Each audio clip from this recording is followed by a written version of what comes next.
Bismillahirrahmanirrahim. Assalamualaikum warahmatullahi wabarakatuh. 10.44 AM iDream Radio Successful Muslim Family.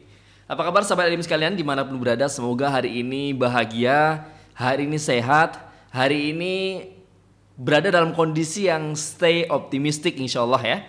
Dan tentu yang paling penting adalah bagaimana kemudian kita bisa menjaga imun dan iman kita agar semoga senantiasa berada dalam kebaikan, kesehatan, baik itu kesehatan fisik maupun kesehatan mental kita, kesehatan jasadiah maupun kesehatan ruhiyah kita insyaallah.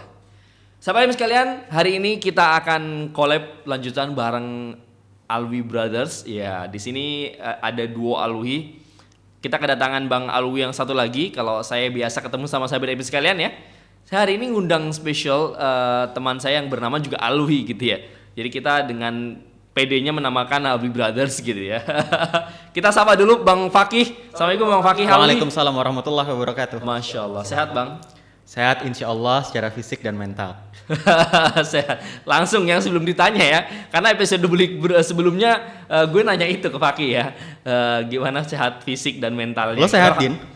Alhamdulillah sehat. Seperti yang lu lihat mukanya cerah ceria. Secara fisik dan mental ya? Secara fisik dan mental insya Allah ya. Baik sahabat sekalian. Ini disclaimer kali ya. Karena gue dan Fakih pertama di sesi 1 dan sesi 2 kita juga disclaimer bahwa kita mungkin bukan psikolog ya. Tapi kita coba akan sharing beberapa hal yang berkaitan dengan apa Ki? Kesehatan mental, identitas diri, apa lagi? Jadi kemarin-kemarin itu ketika kita selesai dan mengupload video itu banyak banget yang komen banyak istilah psikologi dan ini tuh berkaitan banget dengan ilmu psikologi katanya kayak gitu. Tapi setelah itu gue dan Farudin Alwi di sini pengen mengklaim dan pengen menyatakan bahwa kita bukan psikolog dan bukan sarjana psikolog. Kita adalah sarjana humaniora, lulusan Fakultas Ilmu Pengetahuan Budaya Universitas Indonesia, tapi kita belajar tentang manusia. Kita belajar tentang manusia, kita belajar tentang kebudayaan, dan kita belajar tentang kaitan masyarakat, situasi masyarakat sama seni-seni kontemporer yang ada kaitannya dengan kebudayaan dan segala macam kayak gitu. Dan kita ngebahas tentang memaafkan, ngebahas tentang diri dan segala macam. Karena kita percaya bahwa semua manusia itu berhak menyampaikan ini. Gitu. Oke, betul. Lo nggak mesti jadi seorang psikolog buat bicara tentang kesehatan mental, buat bicara tentang ketenangan, ruhiyah dan segala macam. Begitu juga lo nggak harus jadi sarjana humaniora ya untuk berbicara tentang konteks kemanusiaan secara luas kan. Betul. Artinya kita dalam konteks ini sih kita pengen sharing ya Ki ya. Kita pengen sharing dengan beberapa hal yang berkaitan dengan mungkin apa yang sedikit yang kita pelajari, dan tentu kita berharap betul teman-teman juga mungkin bisa kasih di kolom komentar atau bisa di Instagram kita atau di YouTube-nya iDream pun kemudian untuk bisa saling berbagi dalam kebaikan gitu ya insyaallah ya.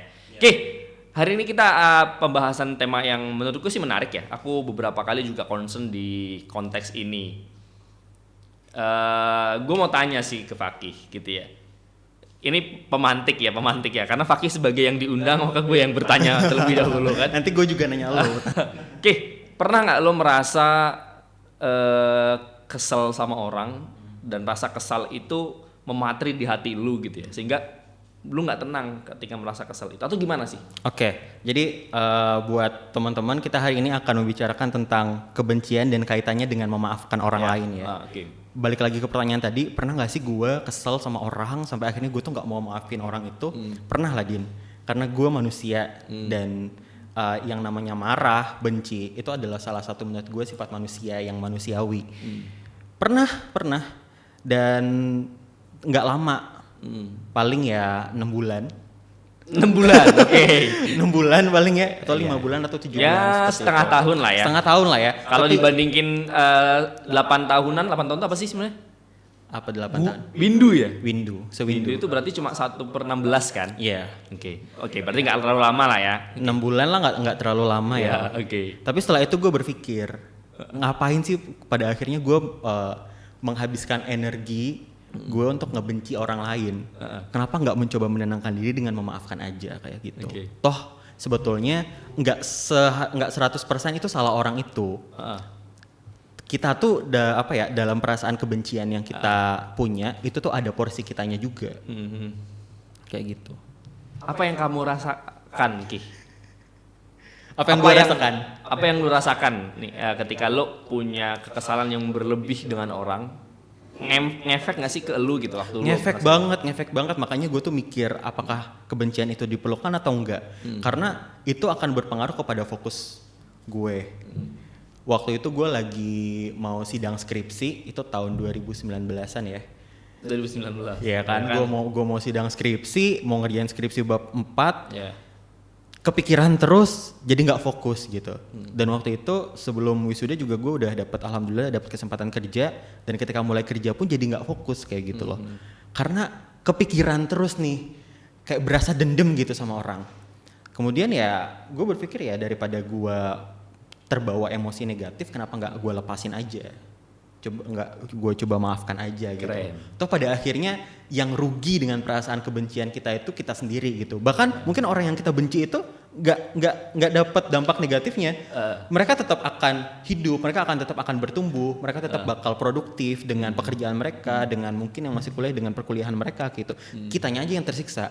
Terus kalau misalnya kita bener-bener nggak suka sama orang, ngapain coba kita tuh sampai mikirin orang yang kita nggak suka sampai mengganggu diri kita sendiri. Iya kan? Sampai mungkin mengurangi porsi, harusnya kita memikirkan orang yang butuh kita pikirkan nih. Iya. Seperti kayak misalnya ya kita mikirin saudara kita, keluarga kita, ibu kita, bapak kita, atau sahabat-sahabat kita gitu. Betul. Sehingga kemudian lo merasa bahwa memikirkan dendam itu lebih tinggi daripada lo memikirkan saudara yang harusnya lo pikirin gitu. Iya, dan nggak guna sama sekali menurut gue gitu. Kalau lo gimana? Lo pernah berada dalam suatu kebencian gitu sampai sulit untuk memaafkan? Jadi kayak yang lu sampein, pernah atau enggak pernah? Kayaknya pernah ya. Pernah karena gue merasa ya itu manusiawi gitu ya. Ini disclaimer ya, dulu ketika gue belum mencoba mendalami beberapa hal, gue merasa bahwa ya dia telah berbuat jahat yang begitu jahat gitu ya. Sejahat-jahatnya sesuatu sehingga kemudian ada kebencian yang terpatri di hati gitu. Dan kalau udah masuk tuh ya dalam hidup maupun tidur gitu ya, dalam apa sih, dalam kita melek ataupun kita lagi merem gitu, itu kepikiran aja gitu. Tapi akhirnya bener kata lu, kayak semua itu ganggu gitu. Akhirnya kemudian energinya ke kita energi negatif, itu aja sih. Tapi gue mau tanya ke lu, ini kan gue lagi tanya ke lu, bukan lu belum boleh tanya ke gue. Ya nggak apa-apa, kita saling tanya aja. Kak, di fase apa nih Ki? Lo akhirnya kemudian memutuskan untuk ya udahlah, gue maafin. Di fase ketika gue mencoba mengumpulkan informasi akademis mengenai perasaan gue kayak gitu. Gue benci sama orang, kemudian gue mencari pembenaran sebetulnya benci itu baik atau enggak. Tapi gue mencarinya karena gue orangnya mengedepankan logika, gue mencari informasi-informasi yang logis. Kayak gitu, misalnya nih kayak gue menemukan bahwa sebetulnya kebencian itu berasal dari sesuatu yang bias. Jadi gue menemukan satu artikel nih dalam pencarian informasi itu, gue menemukan satu piramid gitu dari Anti-Defamation League. Tentang Liga Anti Defamasi, tentang piramida kebencian. Bahwa sebetulnya piramida kebencian itu dimulai dari bias attitude, jadi stereotype dan segala macam. Kemudian bertingkat menjadi act of bias, sesuatu yang bias, kayak bullying itu salah satu act of bias. Dehumanisasi itu termasuk salah satu act of bias. Kemudian pada akhirnya kita akan, kalau misalnya udah parah banget nih kebenciannya, bisa menuju yang namanya bias motivated violence. Jadi kejahatan yang termotivasi oleh sesuatu yang bias. Dan pada akhirnya kalau udah parah banget nih bisa genosida. Kalau misalnya levelnya udah pemerintahan gitu, level negara gitu, kebenciannya kayak yang dilakukan oleh Nazi Jerman, itu udah bisa genosida seperti itu. Atau sebenarnya mungkin beberapa negara-negara yang ada sekarang ya, tanpa sadar melakukan sebenarnya genosida juga. Nah, ketika gue membaca ini, gue jadi sadar bahwa sebetulnya perasaan kebencian itu bermula dari sesuatu yang bias. Artinya nggak 100% benar loh. Perasaan, maksudnya misalnya nih, contoh ya. Contoh, katakanlah gue mengkaitkan sama tragedi yang sekarang lagi booming, yang kemarin booming itu namanya Black Lives Matter. Banyak orang-orang kulit putih yang benci sama orang kulit hitam. Sebetulnya kalau misalnya dipikir-pikir, kenapa sih mereka benci sama orang kulit hitam? Bahkan sampai banyak polisi yang melakukan pembunuhan dan segala macam. Sebetulnya sesuatu yang apa ya? Kalau dipikir secara logis tuh apa ya? Nggak masuk akal kayak gitu. Cuma berdasarkan ras lo beda rasnya dari gue, warna kulit lo beda dari warna kulit gue kayak gitu. Dan itu bias banget. Kenapa kayak gitu? Sama kayaknya ketika di pertemuan kemarin kita ngebahas tentang perasaan tersinggung ya. Kalau misalnya kita membenci seseorang yang membuat perasaan tersinggung, sebetulnya bisa jadi apa yang diucapkan oleh orang itu tuh belum tentu belum tentu 100% salah. 100% salah belum tentu 100% benar, salah. Gitu. Iya.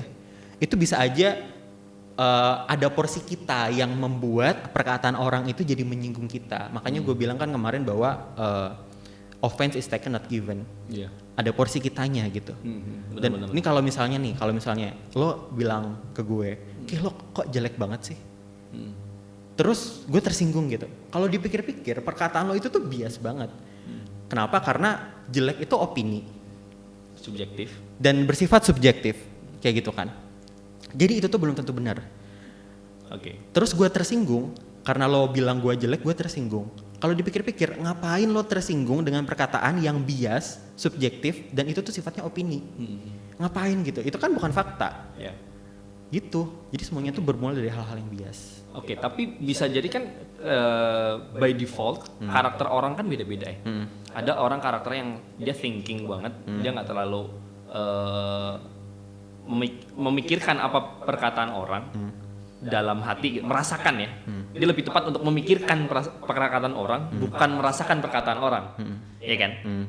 Oh ini ya tadi kalau lu bilang, oh ini subjektif, oh ini bias. Tapi ada orang-orang yang mungkin berbeda pikirannya kan? Kayak ada orang-orang yang sifatnya feeling, atau ada orang-orang yang dia melankolik banget. Dia akhirnya kemudian merasakan dulu nih Ki, sebelum memikirkan. Baru setelah itu mungkin berpikir kan. Dia awalnya merasakan dia baper. At several days gitu dia baper, kemudian dia berpikir untuk memaafkan. Nah, itu tuh sebetulnya normal banget karena kita sebagai manusia kita punya insting. Kita Homo sapiens dan ada bagian di otak kita tuh sebetulnya yang sama kayak hewan. Kita punya insting dan apa yang kita lakukan pertama kali ketika mendengar kata-kata yang negatif yang kita dengar itu kita akan marah. Semua orang pasti akan marah, bukan kebanyakan orang pasti akan marah ya. Tapi kemudian setelah marah itu kita bisa mengambil jeda. Kayak kita marah seperkian detik, kita bisa ngambil jeda untuk kemudian kita mikir, apakah gua perlu baper dengan perkataan orang ini kayak gitu. Sama halnya sama orang-orang yang sensitif sebetulnya, dia punya kesempatan untuk ngambil jeda, Din. Tapi ya benar sih, artinya dalam berbagai perspektif kita perlu melihat lebih luas sih ya. Artinya kita tidak harus kemudian sebagai seorang yang feeling, kayaknya kita tidak harus memaksa diri kita untuk menjadi orang thinking gitu ya kayaknya. Biarlah secara natural kita merasakan ada gemuruh di hati. Tapi bagaimana kemudian kita bisa menahan amarah gitu maksudnya ya. Bagaimana memanage itu dan kemudian next jangan sampai kita terbawa di di feeling itu terlalu dalam hingga akhirnya kemudian kita lupa untuk masuk ke area thinkingnya. Karena dua itu pun kita punya sebenarnya kan sebagai manusia. Ya, dan sebetulnya kebencian yang kita punya sebagai perasaan yang kita terima itu bersumber dari ekspektasi kita sendiri sih sebetulnya menurut gue. Ada beberapa kasus nih misalnya lo dikhianati oleh orang yang lo percaya, kemudian lo kecewa dan setelah itu lo membenci orang itu. Kalau misalnya lo pikir sebetulnya ada porsi lo di situ ketika lo membenci. Kenapa? Karena sebetulnya kebencian yang lo punya itu tidak berasal dari pengkhianatan yang orang lain lakukan, tapi berasal dari ekspektasi kita terhadap orang itu yang nggak terpenuhi. Jadi pertanyaannya adalah sebetulnya ekspektasi kita yang terlalu besar atau ya kayak gimana kayak gitu. Sebetulnya kebencian itu bisa dikurangi atau mungkin bisa dihilangkan kalau kita bisa memanage ekspektasi. Kita nggak berharap sama orang untuk berbuat baik ke kita. Kita menerima kenyataan bahwa dunia ini jahat, gitu kan? Atau mungkin banyak orang yang nggak bisa 100% baik dan nggak ada orang yang sempurna. So kita manage ekspektasi itu nggak terlalu berharap sama orang kayak gitu.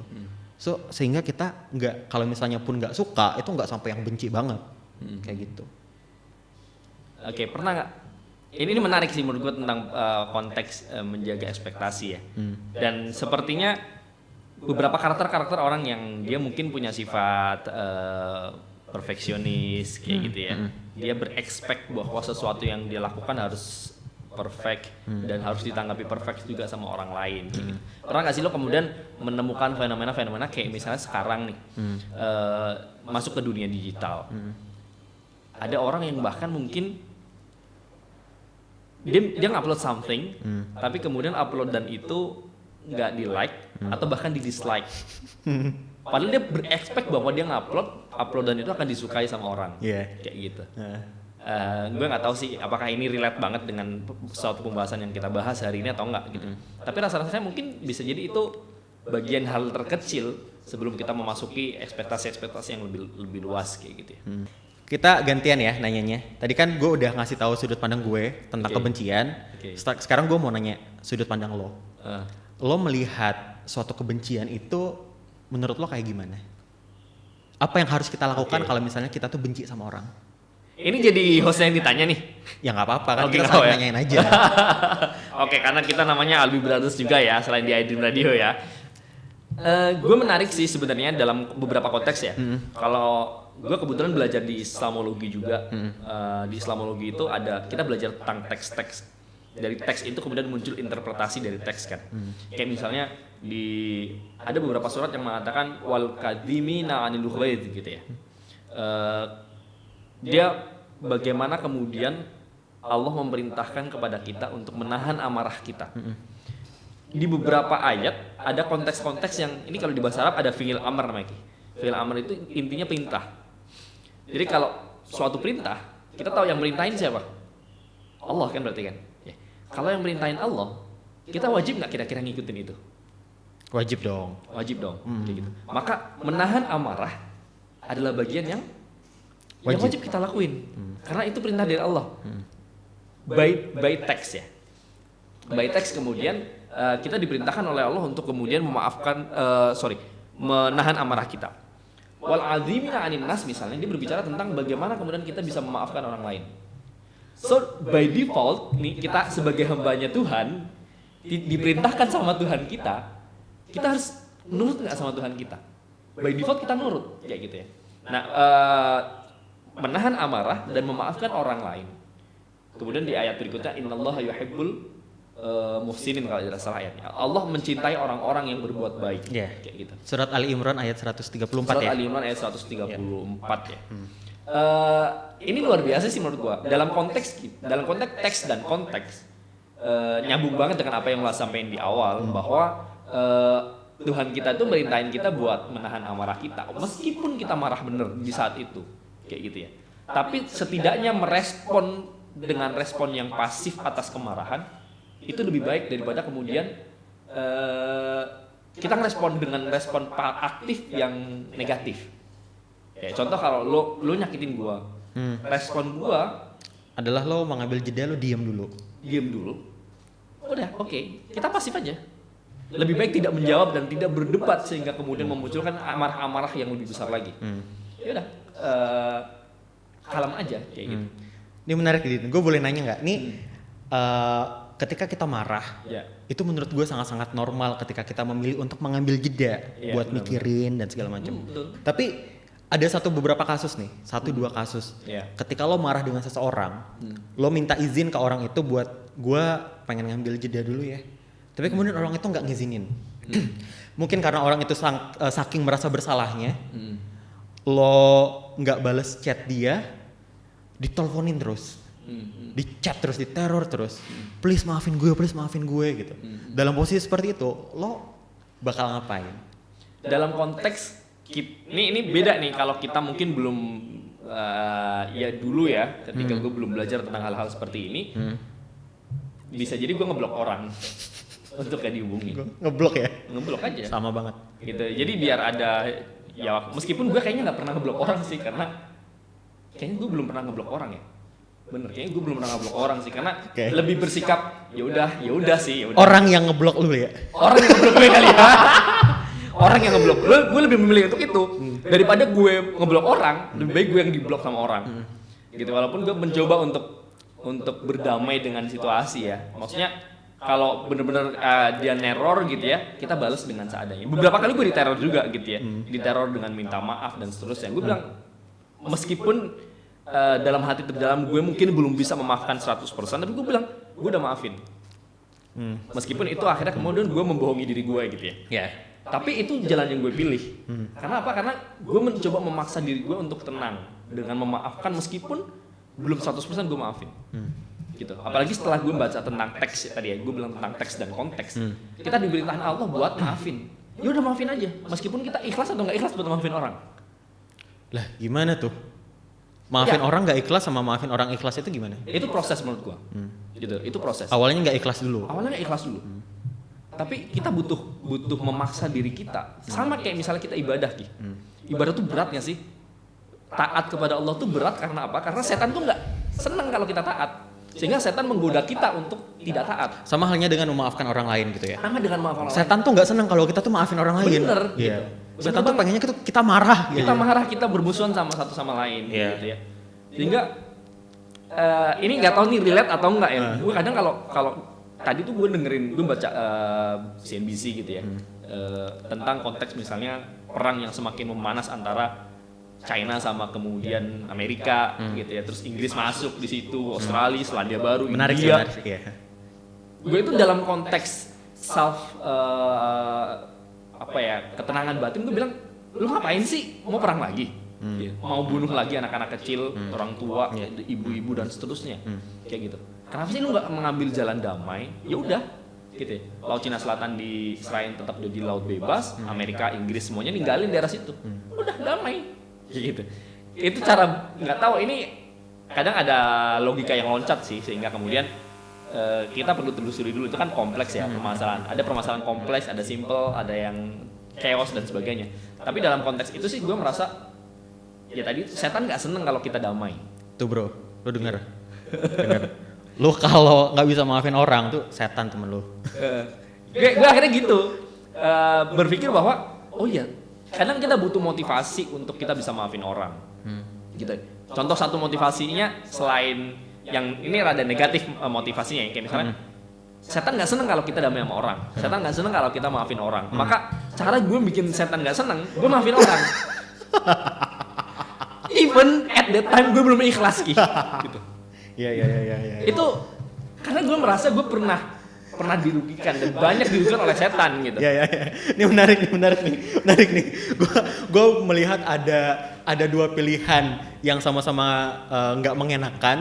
Tapi kita memilih untuk apa ya? Untuk melakukan sesuatu yang paling tidak merugikan kita. Paling tidak merugikan kita. Lu membenci setan, apa lu membenci sesama manusia temen lu sendiri kayak gitu kan? Kalau misalnya lo memaafkan orang lain, setan akan benci sama lo. Ya udah nggak apa-apa, daripada lo dibenci sama manusia ya nggak? Bener, gitu.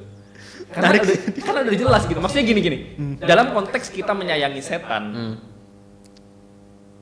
Menyayangi setan tuh gimana? Bingung kan? Lu bingung kan? Menyayangi setan tuh gimana nih? Lu nggak ada ilmu sama sekali untuk berbicara, untuk kemudian mengetahui pola pikirnya setan dan seterusnya at that real gitu. Misalnya kalau ternyata ada orang-orang pemuja setan yang mengatakan bahwa Tuhan tuh yang nggak adil, harusnya setan tuh disayangi sebagai makhluknya Tuhan. Setan-setan di sekitar sini nih pada lagi pada siap-siap pada kesel sama lu nih. Tapi gue kemudian berpikir setan kan makhluknya Tuhan juga gitu kan. Seharusnya kita sayangi sebagai makhluk Tuhan sebagaimana kita menyayangi binatang. Itu kan oke, kita jeda beberapa detik untuk memikirkan itu gitu ya. Rada pusing kan? Okay. Tapi ketika kita dihadapkan dengan dua pilihan itu, ya ngapain kemudian kita harus mikirin sesuatu yang kemudian nggak kelihatan, yang justru gangguin kita, dan justru kita nggak mikirin saudara kita, teman kita yang itu kelihatan real gitu, yang seharusnya kita sayangin dan gak kita musuhin. Gitu. Gila. Bener juga sih. Bener juga sih. Gua gak kepikiran coba. Ya artinya by text defaultnya Tuhan itu ngasih perintah ke kita untuk melakukan kebaikan, dan setan itu menghalangi kita untuk melakukan kebaikan. Jadi lo ngerasa lah pasti kalau pernah nggak lo ngerasa lo mau sholat tuh males gitu? Ya. Lo mau sedekah tuh males? Sering Kan? Sering. Ya karena setan tuh nggak seneng kita ngelakuin kebaikan kayak gitu. Ini bukan berarti gue menghasut semua ya hadirin untuk benci setan ya. Tapi dalam ya konteks itu silakan lah. Itu pembahasan yang cukup panjang, cukup detail gitu. Ini udah kumpul nih haters-hatersnya di sini sebenarnya. Iya, udah kumpul nih haters gitu ya. Oke, Din. Gue lupa mau nanya apa tadi.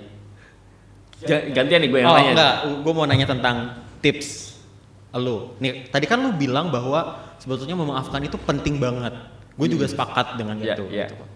Dari lo sendiri nih, sebelum gue membagikan tips gue mau nanya sama lo. Gimana caranya lo memaafkan orang lain?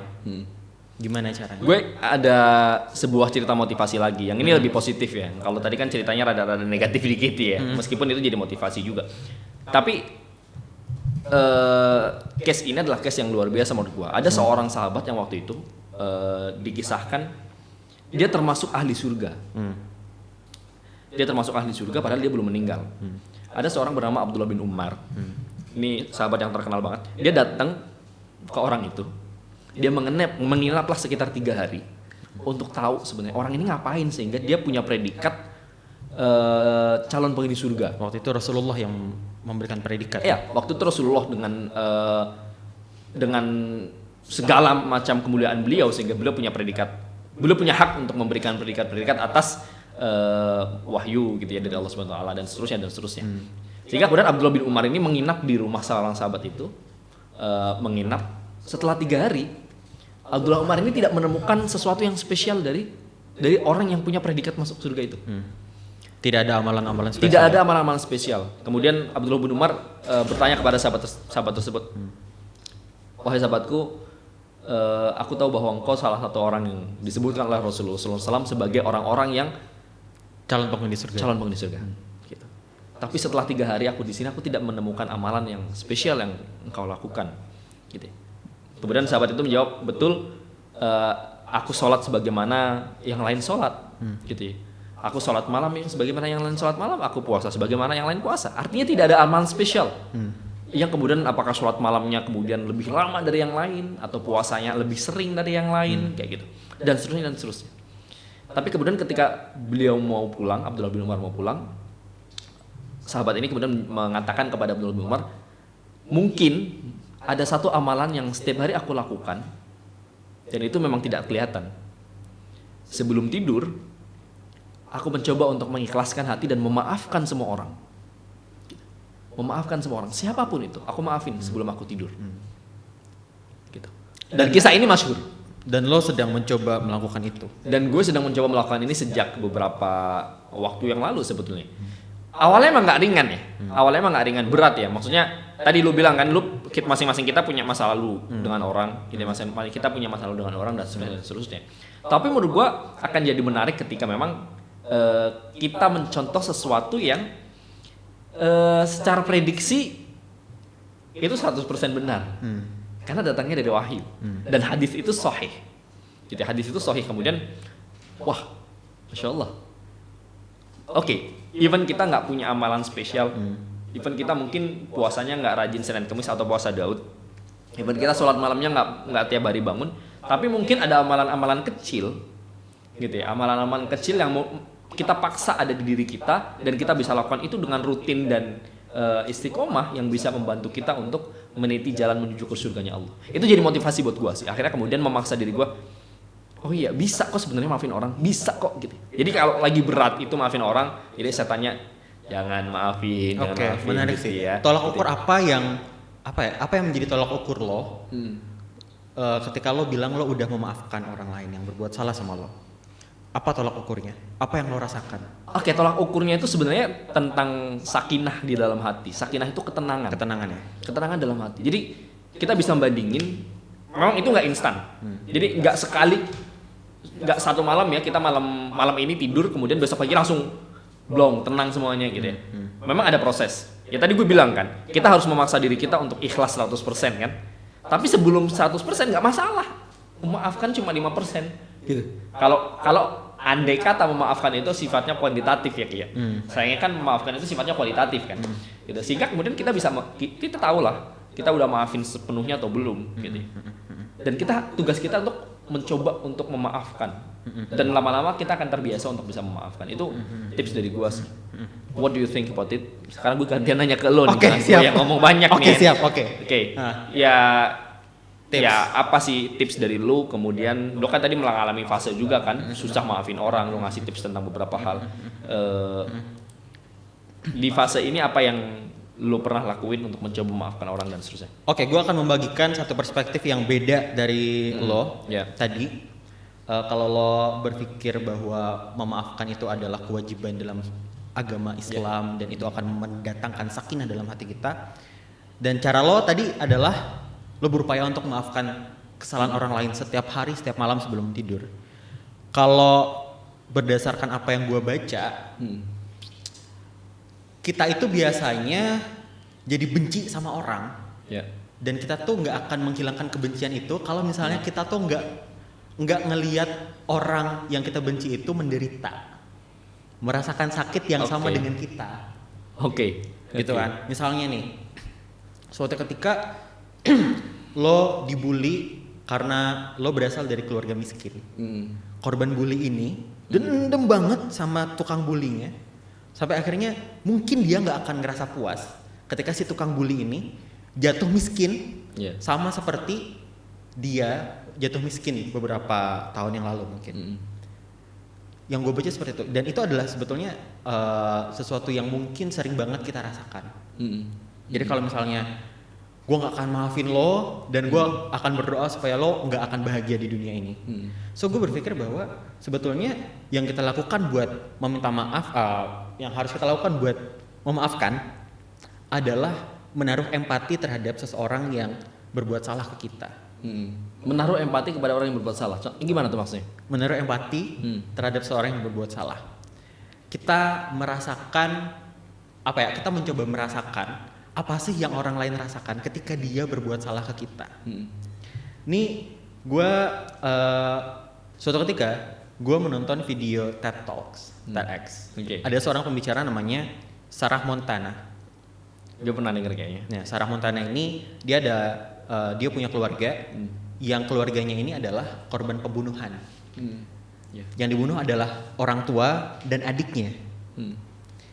Yang membunuh siapa? Teman adiknya yang membunuh.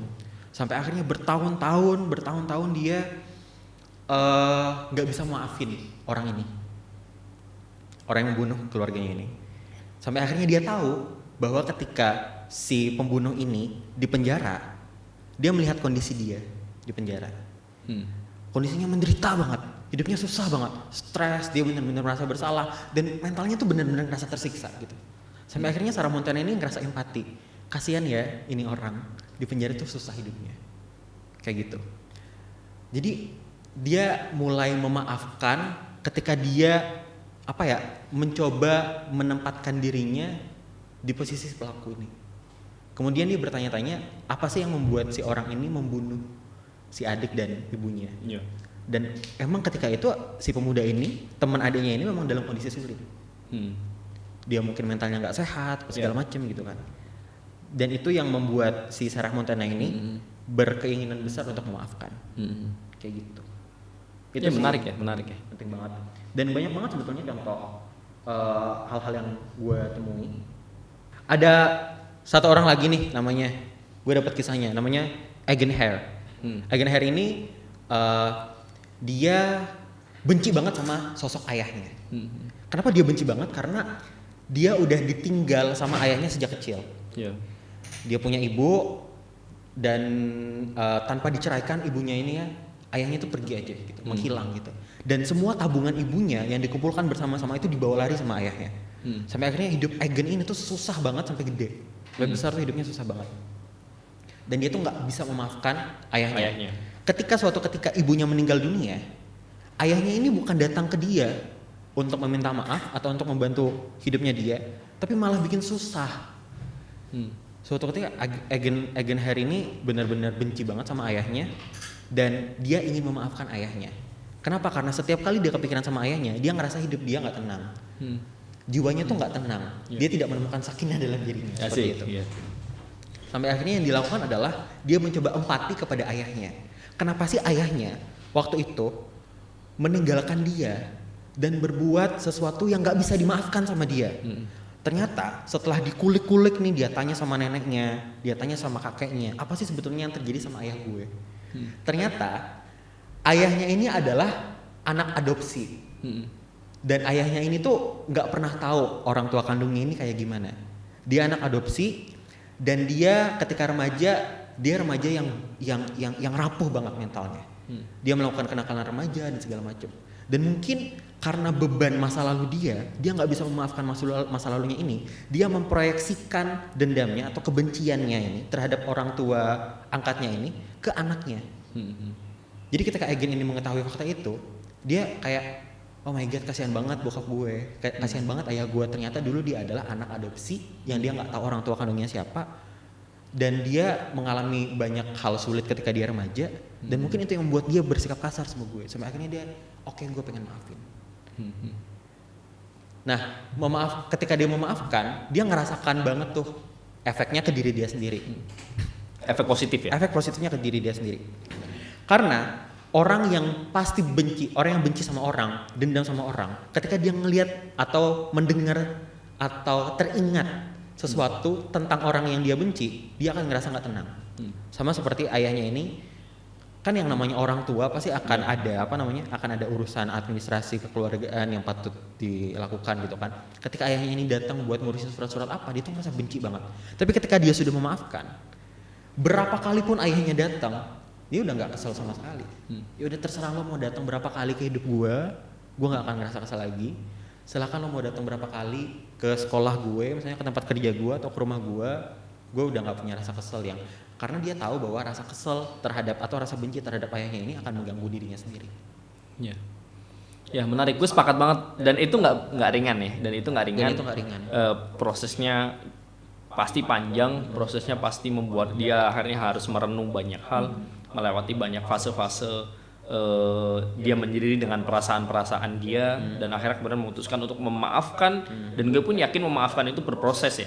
Dari kemudian dia memaafkan, mungkin dari memaafkan 10% dulu, 20% dulu, sampai kemudian akhirnya memaafkan secara total. Betul. Gitu. Dan memang sih yang namanya memaafkan itu tuh nggak bisa yang menyembuhkan diri kita tuh nggak bisa. Memaafkan itu nggak berarti healing atau menyembuhkan trauma atau menghilangkan kekesalan kita akan masa lalu, itu nggak bisa.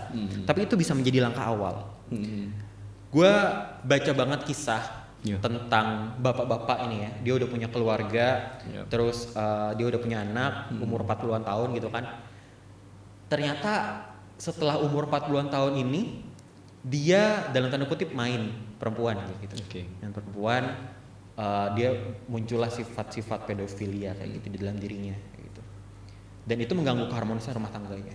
Sampai suatu ketika ada seorang psikolog yang pengen tahu nih, si bapak ini tuh sebetulnya kenapa. Ternyata ketika dikulik lagi masa lalunya, ternyata si bapak ini pernah mengalami kekerasan seksual ketika dia kecil. Dan itu berdampak banget ke ke masa depan dia, ke masa-masa dewasa dia. Dan dia mungkin akan karena pengen mencari pelarian, mencari proyeksi, dia memproyeksikan itu ke hal-hal yang negatif. Sampai akhirnya sama psikologinya, coba lo maafin masa lalu lo gitu. Kalau dalam istilah psikologi ini yang disebut sebagai delay trauma. Kita kadang nggak tahu masa lalu kita yang buruk itu akan berpengaruh terhadap berpengaruh terhadap karakter kita di masa depan. Kita nggak tahu bahwa kita tuh pernah punya trauma. Kenapa? Karena di masa lalu, di masa kecil, kita tuh masih berupaya untuk mengenali emosi kita sendiri. Kita nggak tahu bahwa apa yang dilakukan oleh orang itu jahat. Kita nggak tahu bahwa apa yang dilakukan oleh orang lain itu termasuk pelecehan. Dan kita tuh nggak bisa mengenali bahwa kita tuh sebetulnya trauma atau enggak sih, karena waktu itu kita masih kecil. Kita sadar bahwa kita udah tua ketika kita udah dewasa kayak gitu. Banyak banget kasus-kasus kayak gitu. Dan memang ini nggak bisa menyembuhkan, tapi memaafkan masa lalu yang suram itu adalah salah satu langkah pertama ya, sampai kita bisa menyembuhkan diri. Betul, dan itu prosesnya lama ya. Prosesnya lama. Oke, nggak singkat dan semuanya butuh perjuangan memang. Oke, Ki, ini menarik banget sebenarnya pembahasan kayak gini ya. Gue juga akhirnya kemudian banyak reflect dan gue yakin lu juga mencoba untuk terus refleksi. Tapi waktu kita mungkin terbatas karena beberapa hal gitu. Lu ada closing statement Ki terkait? Closing statement gue adalah gue pengen mengutip quotes dari Mahatma Gandhi. Yeah. Quotes-nya adalah the weak can never forgive. Forgiveness is the attribute of the strong. Orang-orang lemah secara mental atau secara fisik itu nggak pernah bisa maafin orang lain. Karena memaafkan itu ya cuma atribut buat orang-orang kuat. Kenapa dia bisa disebut sebagai atribut orang-orang kuat? Tahu nggak kenapa? Karena ada istilah yang namanya victim mentality. Victim mentality ini adalah mentalitas korban, di mana kita merasa membutuhkan bantuan, di mana kita merasa butuh membalas dendam, di mana kita merasa bahwa kita butuh diselamatkan oleh orang lain. Jadi kita tuh ketergantungan banget sama orang lain. Itu yang namanya victim mentality. Victim mentality itu muncul ketika kita membenci orang lain dan tidak bisa memaafkan orang lain. Ketika kita bisa memaafkan, maka kita bisa menghilangkan yang namanya victim mentality itu. Kita nggak jadi orang yang butuh bantuan, kita nggak jadi orang yang butuh diselamatkan, tapi kita sudah bisa memaafkan orang lain, kita sudah menyelamatkan diri sendiri, dan justru kita jadi orang yang memberi gitu, bukan orang yang merasa membutuhkan lagi. Karena kita memberi empati. Menarik. Thank you very much Ki, udah ngasih closing statement gitu ya, menarik banget. Karena memang semuanya butuh proses dan orang yang memaafkan itulah orang yang mentalnya kuat kayak gitu ya. Kalau kita belajar ya sahabat Idrim sekalian, tadi mungkin di awal kita membahas dari berbagai perspektif gitu ya, dari perspektif tentang konteks Hakim menyampaikan beberapa hal, kemudian dari konteks secara teks dan nas perintah-perintah dari agama Islam, kemudian untuk memaafkan orang lain, menjaga amarah dan seterusnya. Gue rasa semuanya nyambung ya Ki ya. Gue rasa semuanya ada kaitan erat satu sama lain, sehingga kemudian semoga juga memotivasi kita semuanya untuk coba terus memaafkan, belajar memaafkan diri sendiri, orang lain kayak gitu ya, mencoba untuk menahan amarah meskipun kita dalam kondisi yang mungkin tidak biasa saja gitu ya. Mungkin kita punya amarah dan itu manusiawi, tinggal bagaimana kemudian kita bisa memanage kemarahan itu dan mencoba untuk memaafkan meskipun kita belum bisa sepenuhnya memaafkan. Memaksa diri kita untuk mencoba memaafkan meskipun itu baru mungkin 5%, 10%, sampai pada suatu titik kita bisa memaafkan 100% kesalahan dari orang lain. Baik, ini tema yang menarik dan kita akan coba bahas beberapa hal berikutnya. Mungkin ada kaitannya masih dengan memaafkan orang lain ya Ki ya, di episode-episode berikutnya. Thank you very much sudah nonton di iDream Radio, iDream TV dan di Alwi Brothers Channel. Kalau teman-teman punya masukan kali ya, boleh tulis di kolom komentar. Bisa jadi ide-ide kita juga untuk kemudian dalam memaafkan orang lain mungkin ada perspektif baru yang belum kita sampaikan, belum kita bahas, sehingga kemudian itu bisa jadi preference buat orang lain juga ya Ki ya. Baik, cukup Ki? Cukup ya, terima kasih banyak sahabat Idrim sekalian. Kita sama-sama tutup dengan bacaan hamdalah dan doa penutup majelis. Alhamdulillahirabbil alamin. Subhanakallahumma wa bihamdika asyhadu an la ilaha illa anta astaghfiruka wa atubu ilaik. Terima kasih. Assalamualaikum warahmatullahi wabarakatuh.